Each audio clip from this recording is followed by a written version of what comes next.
Students, how are you? આ video લેક્ચરની અંદર આપણે 12 સાયન્સનો ગણિતનું જે ત્રીજું ચેપ્ટર છે શ્રેણિક, તેમાં ઉદાહરણ નંબર 12, 13, 14 અને 15 વિશે અભ્યાસ કરવાનો છે. આની પહેલાના જેટલા ઉદાહરણ હતા, જે સ્વાધ્યાય હતું, એ બધા જ વિડિયો લેક્ચર્સની લિંક નીચે ડિસ્ક્રિપ્શનમાં છે. તો ચાલો અત્યારે આપણે આ ઉદાહરણો સ્ટાર્ટ કરીએ. પહેલું રકમમાં એવું આપણને આપેલું છે કે જો a બરાબર એક આ મેટ્રિક્સ આપ્યો, b બરાબર પણ અહીંયા એક શ્રેણિક આપેલો છે, તો a અને b નો ગુણાકાર એટલે કે ab શોધવો છે. હવે પેલા કન્ડિશન યાદ કરો કે ગુણાકાર ક્યારે થાય. જો a b નો ગુણાકાર કરવો છે, થઈ શકશે કે નહીં થઈ શકે, પેલા આપણે ઈ ચેક કરી. a ની કક્ષા શું છે? 2/2. b ની કક્ષા શું છે? 2 અને 3 કોલમ એટલે કે 2/3. તો ચેક કરો, આ પહેલામાં કોલમની સંખ્યા 2 અને બીજામાં રોની સંખ્યા 2 સરખી છે, તો ગુણાકાર થશે. જવાબ શું આવશે? આનો જવાબ જે મેટ્રિક્સ આવશે તે આ ગુણ્યા આ એટલે કે 2/3 નો મેટ્રિક્સ આવશે. આ એની કન્ડિશન છે. તમને પહેલા જોઈને જ ખબર પડી જવી જોઈએ કે ગુણાકાર થશે કે નહીં થઈ. જો પોસિબલ હોય તો જ કરવાનો, બાકી એવા પણ દાખલા હશે કે જેના ગુણાકાર નહીં થઈ શકતા હોય. ચાલો તો આનો ગુણાકાર કરશું અને 2/3 નો આપણો આન્સર આવશે a b. તો પેલા શ્રેણિક a એટલે કે 6 9 2 3 એને ગુણ્યા b. b એટલે શું? તો કે 260 અને 798. ચાલો હવે પેલો જે એલિમેન્ટ હશે ને, પેલો એલિમેન્ટ a11 હશે. a11 તો પેલી હાર પેલી કોલમ, પેલી હાર પેલી કોલમ. યાદ કરો, પેલી વસ્તુ પેલા મેટ્રિક્સ માંથી અને કોલમ બીજા મેટ્રિક્સ માંથી લેવાની. આ બેનો આપણે ગુણાકાર કરતા જાશું. 6 × 2 6 ગુણ્યા 2 એટલે 12 પ્લસ 9 ગુણ્યા 7 63. થઈ ગયું આનું કામ પૂરું.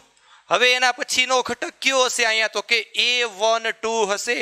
a12 નામનો ઘટક પેલી હાર બીજો સ્તંભ એટલે આ બેનો ગુણાકાર અહીંયા મળશે આપણને. ચાલો 6 ગુણ્યા 6 એટલે કે 36 વત્તા 9 ગુણ્યા 9 81. આ રીતે થઈ ગયું. હવે એના પછીનો ઘટક કયો થશે અહીંયા? તો કે a13 પેલી રો ત્રીજી કોલમ, પેલી રો ત્રીજી કોલમ. આ બેનો ગુણાકાર કરો તે અહીંયા મળશે એટલે કે 6 ગુણ્યા 0 એટલે 0 વત્તા 9 ગુણ્યા 8 72. આ રીતે થઈ ગઈ. પેલી કોલમના બધા ઘટક મળી ગયા છે. ચાલો હવે નીચે બીજી કોલમ સ્ટાર્ટ થશે. ઈ શું થઈ ગઈ? તો કે a21.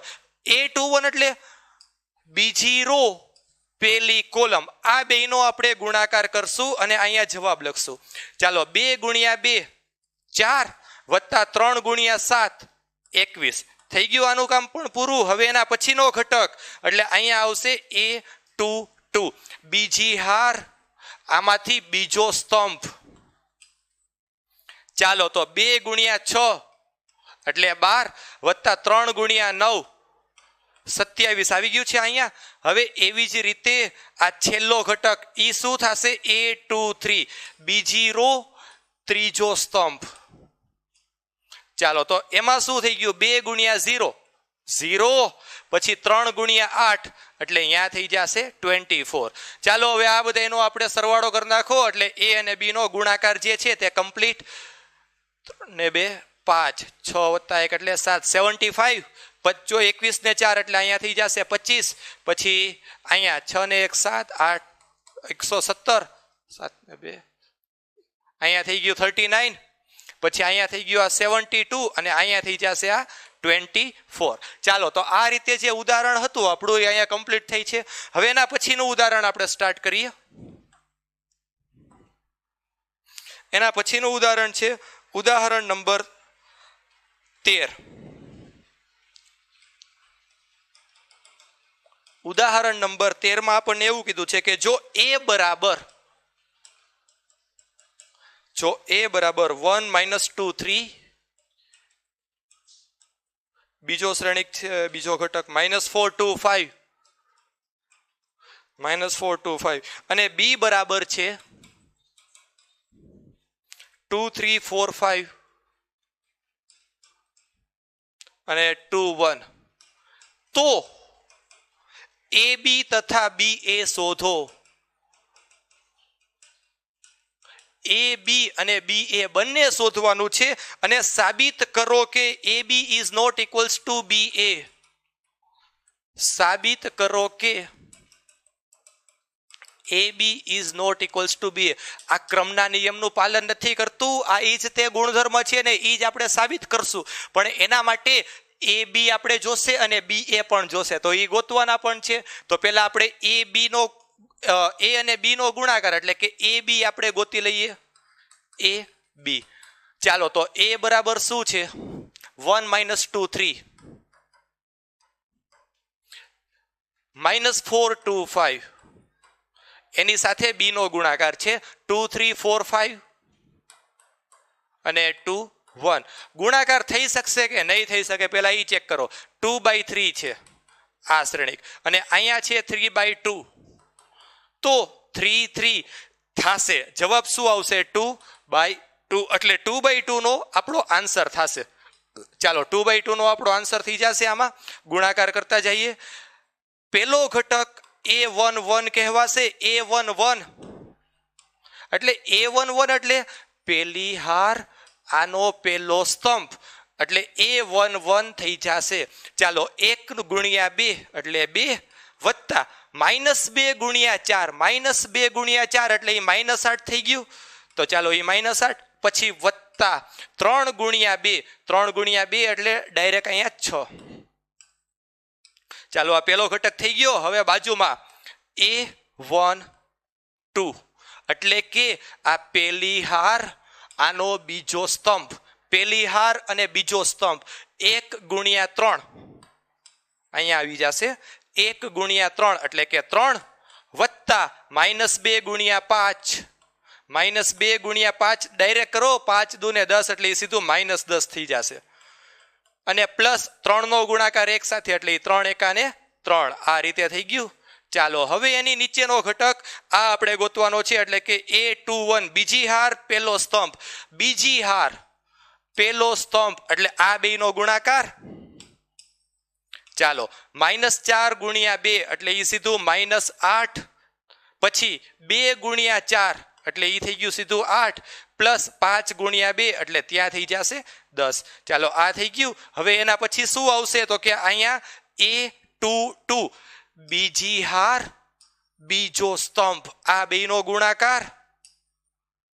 બીજી હાર એટલે -4 × 3 12, 2 × 5 એટલે 10 અને વત્તા 5 × 5. ચાલો તો આ સ્ટેપ જે છે એ આપણું કમ્પ્લીટ. હવે આ જે બધી વસ્તુઓ વધી બધાનો સરવાળો કરવાનો છે, તો સરવાળો આપણે કરી નાખીએ. આનો સરવાળો કેટલો થશે ચેક કરો. 6 + 2 8, 8 માંથી 8 જાય 0, 8 8 ગયા 10 વધ્યા, 3 ને 3 6, 6 - 10, પછી 10 ને 5 15, 15 - 12. ચાલો તો અહીંયા શું મળ્યું આપણને? આ AB મળ્યો છે. હવે આપણે બીજું શું ગોતવાનું હતું? તો કે BA ગોતવાનો છે. BA તો હવે સાથે સાથે B અને A નો ગુણાકાર આપણે જો ગોતવો હોય તો આપણે અહીંયા સાઈડમાં જ કરી નાખીએ. B × A. BA પેલા B નો ઘટક, પેલા B શ્રેણિક, પછી A શ્રેણિક. B એટલે 2 3 4 5 2 1, 2 3 4 5 2 1 એને ગુણ્યા શ્રેણિક A. A એટલે 1 - 2 3, પછી -4 2 અને 5. ચાલો આ બે નો ગુણાકાર કરવો છે. શું થઈ શકશે કે નહીં થાય પેલા એ ચેક કરો. આની કક્ષા 3 અને 2 કોલમ એટલે 3/2, આની કક્ષા 2/3. તો આ 2 અને 2 છે થાશે અને જવાબ શેમાં આવશે? તો કે 3/3 નો આપણો મેટ્રિક્સ બનશે. ચાલો હવે પેલા એક વસ્તુ વિચારો. જે આપણને છેલ્લે સાબિત કરવાનું કીધું હતું કે એ બી અને બી એ સરખા નથી. હવે તમે કક્ષા ઉપરથી જ વિચારી લ્યો, એ બી ની કક્ષા તમને અહીંયા 2/2 ની મળી. આ 2/2 એટલે ખાલી 4 ઘટક છે, અને બી એ નો ગુણાકાર કરો ને તો 3/3 ની કક્ષા 9 ઘટક મળશે. ઓલો 2/2 નો શ્રેણીક એના 3/3 નો શ્રેણીક, સરખા તો થવાના જ નથી. સિમ્પલ વાત છે. ચાલો હવે ગુણાકાર કરશું આપણે આના. પેલો ઘટક શું થાય તો કે A1 1 એટલે કે પેલી હાર પેલો સ્તંભ, આ બેનો ગુણાકાર. ચાલો કરો. 2 ગુણ્યા 1 એટલે 2 વત્તા 3 ગુણ્યા -4 એટલે એ થઈ ગયું 12.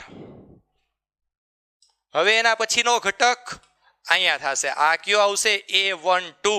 A12 એટલે પેલી રો બીજી કોલમ. ચાલો 2 ગુણ્યા -2 -4, 3 ગુણ્યા 2 6. આનું એ કામ પૂરું. હવે એના પછી શું આવશે વિચારો. હવે ડાયરેક્ટ વિચારો. A13 એટલે આ પેલી રો આ પેલી કોલમ. 2 ગુણ્યા 3 એટલે 6 વત્તા 3 ગુણ્યા 5 એટલે 15. આ રીતે અહીંયા થઈ ગયું. ચાલો હવે એની નીચેનો ઘટક, આ એ કયો ઘટક હશે તો કે A21 બીજી રો પેલો સ્તંભ. 21 A21 એટલે આ 2 આ 1. 4 × 1 એટલે કે 4. પછી 5 ગુણ્યા -4, 5 ગુણ્યા -4 તમે કરો એટલે -20 થઈ જશે. ચાલો એનું કામ પૂરું. હવે એના પછી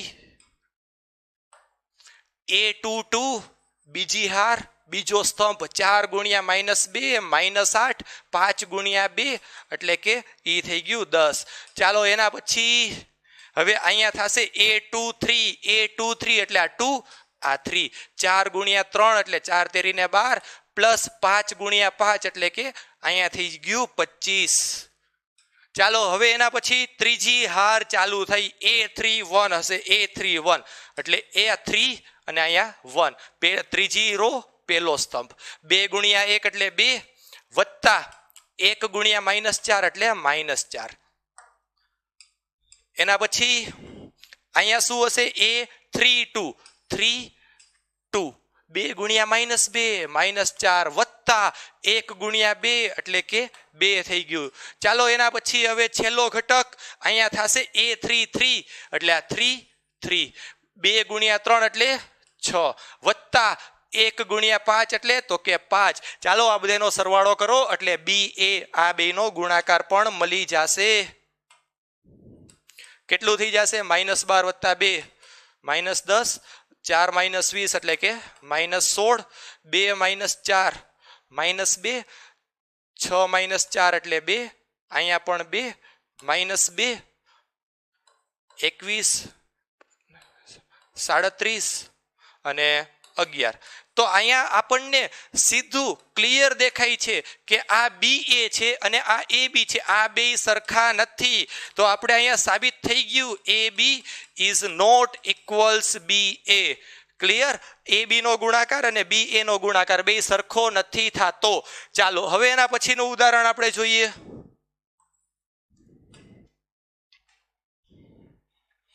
એના પછીનું ઉદાહરણ જે છે ઉદાહરણ નંબર 14.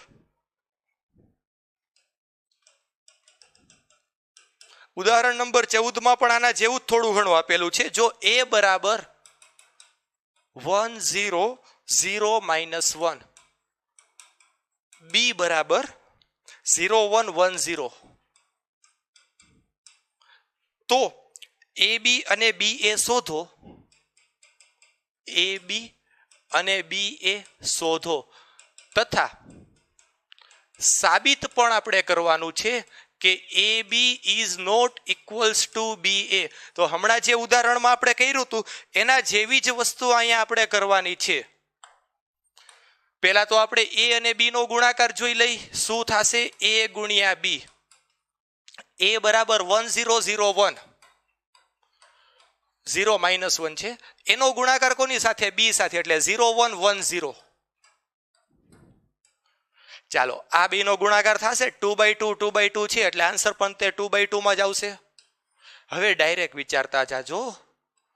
દર વખતે લાઈન જે આપણે કરતા હોય એ નહીં કરી. પેલી રો પેલી કોલમ 1 ગુણ્યા 0 0 વત્તા 0 ગુણ્યા 1 0 થઈ ગયું આ રીતે.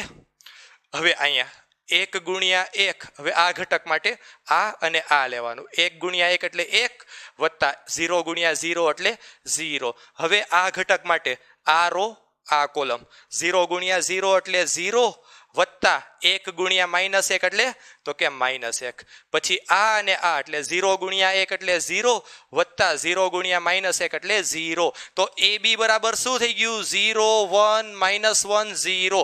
આ AB મળી ગયું. હવે આપણે BA પણ સાથે સાથે ગોતવાનું છે. BA તો પેલા B બરાબર શું છે? 0 1 1 0 એને ગુણ્યા A 1 0 0 -1. ચાલો આનો ગુણાકાર કરશું. આ બરાબર છે એ રીતે થશે. પેલા આ રો અને આ કોલમ એટલે કે 0 ગુણ્યા 1 એટલે 0 પ્લસ 1 ગુણ્યા 0 એટલે 0. હવે પેલી રો બીજી કોલમ 0 ગુણ્યા 0 એટલે 0 પ્લસ 1 ગુણ્યા -1 એટલે -1 થઈ ગયા. હવે આ બીજી રો પેલી કોલમ 1 ગુણ્યા 1 એટલે 1 અને વત્તા 0 ગુણ્યા 0 એટલે 0. આ ગુણ્યા આ 1 ગુણ્યા 0 એટલે 0 વત્તા 0 ગુણ્યા -1 એટલે 0. તો આપણો જવાબ આવી ગયો અહીંયા 0 -1 1 અને 0. ચેક કરો બે સરખા છે? નથી સરખા. અહીંયા 1 છે તો અહીંયા -1 છે, -1 છે તો 1 છે. એટલે આ AB અને આ BA બંને સરખા નથી, નોટ ઇક્વલ્સ ટુ. ચાલો એના પછીનું ઉદાહરણ હવે આપણે ચેક કરી. ઉદાહરણ 14 થઈ ગયું. હવે ઉદાહરણ નંબર 15. 15માં ઉદાહરણમાં એવું કીધું છે કે જો A બરાબર 0 -1 0 2, B બરાબર 3 5 0 0, તો AB શોધો. ચાલો AB આપણે શોધવાનો છે એટલે A અને B નો ગુણાકાર આપણે શોધવાનો છે. A ગુણ્યા B એટલે કે 0 1 0 2 એને ગુણ્યા B એટલે 3 5 0 0. ચાલો ગુણાકાર આપણે જોઈએ તો કઈ કક્ષાનો થશે? 2/2 છે, 2/2 છે. ગુણાકાર પણ 2/2 નો જ થશે. પેલો ઘટક પેલી રો પેલી કોલમ 3 ગુણ્યા 0 એટલે 0 વત્તા પાછું 0. હવે પેલી રો બીજી કોલમ 0 ગુણ્યા 5 એટલે 0, 1 ગુણ્યા 0 એટલે 0. ચાલો એના પછી હવે આ A21 એટલે કે બીજી રો પેલી કોલમ 0 ગુણ્યા 3 એટલે 0 વત્તા 2 ગુણ્યા 0 એટલે ફરીથી 0. ચાલો હવે A22 એટલે કે 0 2 અને 5 0 નો ગુણાકાર 0 ગુણ્યા 5 0, 2 ગુણ્યા 0 એટલે 0. તો અહીંયા તો બધાય 0 જ આવ્યા એટલે કે આ આખો શ્રેણિક 0 શ્રેણિક આવી ગયો છે. AB બરાબર 0 શ્રેણિક આવી ગયો છે.